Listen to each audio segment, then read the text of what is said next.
গাজীপুরে জাতীয় নাগরিক পার্টির দক্ষিণাঞ্চলের মুখ্য সংগঠক হাসনাত আব্দুল্লাহর গাড়িতে হামলা চালিয়েছে দুর্বৃত্তরা। ৪ মে গাজীপুরের চান্দনা চৌরাস্তায় সন্ধ্যা 6:30 নাগাদে হামলার ঘটনা ঘটে। বিষয়টি গণমাধ্যমকে হাসনাত আব্দুল্লাহ নিজেই নিশ্চিত করেছেন। এর কিছুক্ষণের মধ্যেই এনসিপির উত্তরাঞ্চলের মুখ্য সংগঠক সার্জিস আলম তার ভেরিফাইড ফেসবুকে এ নিয়ে স্ট্যাটাস দিয়েছেন। আরেক পোস্টে সার্জিস আলম জানান, হাসনাত যে গাড়িতে আসছিলেন সেই গাড়িতে ধারালো অস্ত্র দিয়ে গাড়িতে আঘাত করা হয়েছিল।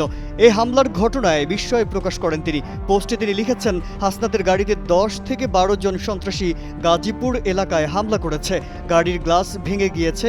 ওয়ালটন আবারও মিলিনিয়ার অফারে ওয়ালটন ফ্রিজ কিনে আপনিও হয়ে যেতে পারেন মিলিয়নিয়ার।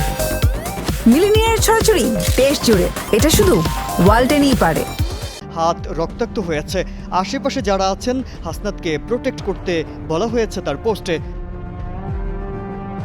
অন্যদিকে এনসিপির আরেক নেতা আব্দুল হান্নান মাসউদ তার পোস্টে লিখেছেন, গাজীপুরের চান্দনায় হাসনাত আব্দুল্লাহর গাড়িতে হামলা হয়েছে।